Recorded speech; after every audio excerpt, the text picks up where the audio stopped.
Caves या गुफा, शायद यह नाम भी प्रचलन में नहीं रहा हो जब मानव इनमें निवास करता रहा होगा।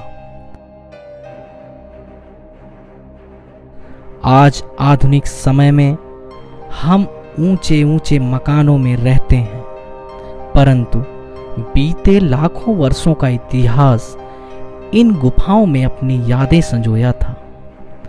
आज हम जिन गुफाओं को आपके सामने प्रस्तुत करेंगे वह भारतीय उपमहाद्वीप में दूसरी सबसे लंबी गुफाएं हैं।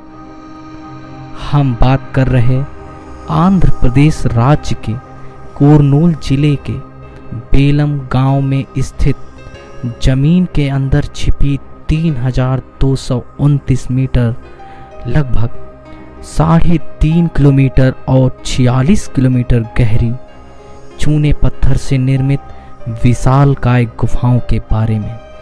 तो देर किस बात की, चलते हैं इस कुदरत के अजूबे की तलाश में।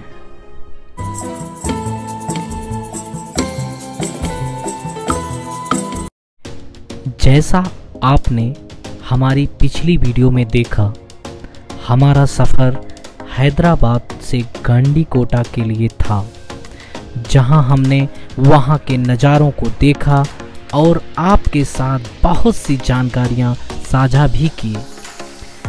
आज हमारे दूसरे दिन का सफ़र बेलम गुफाओं की तरफ है। ग्रैंड कैनियन ऑफ इंडिया से इसकी दूरी मात्र 60 किलोमीटर की ही रह जाती है। आपके मन में प्रश्न होगा, यहाँ कैसे पहुँचा जाए? यहाँ पर आने के लिए देश के विभिन्न मार्गों से होकर ट्रेन ताड़पत्री स्टेशन तक आती है, जिसकी बेलन केव से दूरी 33 किलोमीटर मात्र रह जाती है, जिसको सड़क मार्ग से ही तय करना होगा। यहाँ का निकटतम एयरपोर्ट तिरुपति है, जिसकी केव से दूरी 250 किलोमीटर की है।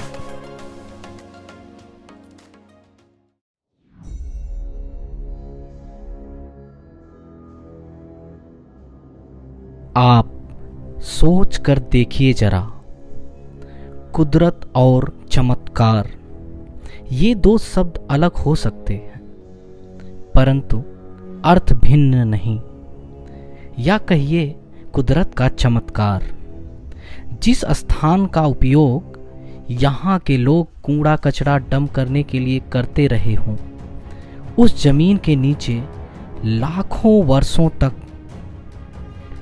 चूने पत्थर के निरंतर जमाव से एक विशालकाय गुफा की संरचना मिल जाए, या 5000 एडी पुरातन जहाज, या फिर बौद्ध और जैन भिक्षुओं के अवशेष।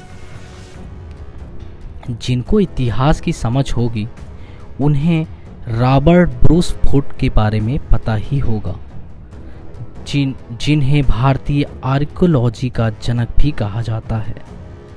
उन्होंने 1884 ईस्वी में इस प्राकृतिक चमत्कार पर पहली नज़र डाली। हालांकि बाद के दशकों तक हम अपनी ज़रूरतों को पूरा करने में ही लगे रहे। हमारा ध्यान इस अमूल्य वस्तु पर गई ही नहीं।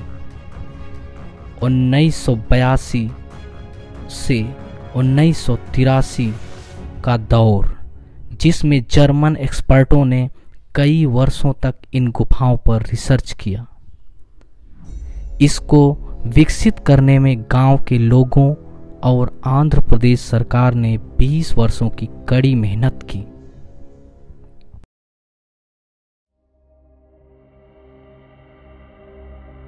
मिलियंस ईयर्स से बन रहे इन गुफाओं की छतों से लटकते स्टैलेक्टाइट संरचनाओं को आप देख ही नहीं, छू कर फील भी कर पाएंगे, जिनमें आज भी पानी की बूंदें टपक रही। और साथ ही साथ अपनी यादों को मोबाइल में स्टोर करना ना भूलें। गुफा के अंदर अपने गैजेट्स या मोबाइल स्मार्टफोन ले जाना पूरी तरह निःशुल्क है। गुफा के अंदर चलते चलते आप किसी डिस्कवरी शो में खुद को महसूस करेंगे।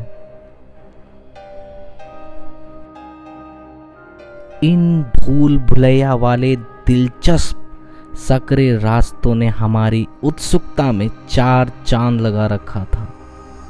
और तभी इस गुफा का सबसे गहरा भाग दिखा, जो किसी चमत्कार से कम नहीं था, जिसे पाताल गंगा के नाम से जानते हैं, जहां स्टैलेक्टाइट संरचनाओं ने एक बड़े शिवलिंग का रूप ले रखा था, मानो साक्षात शिव के दर्शन हो जाएं।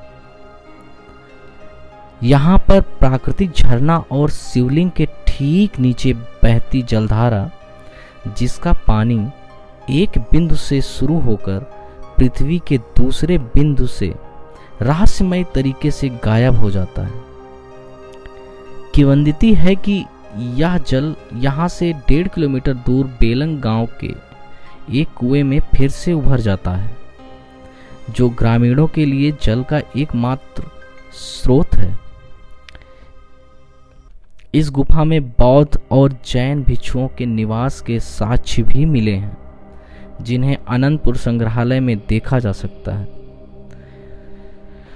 तो कैसा लगा आपको यह सफ़र? मैं आशा करता हूँ आपको ढेरों जानकारियाँ मिली होंगी।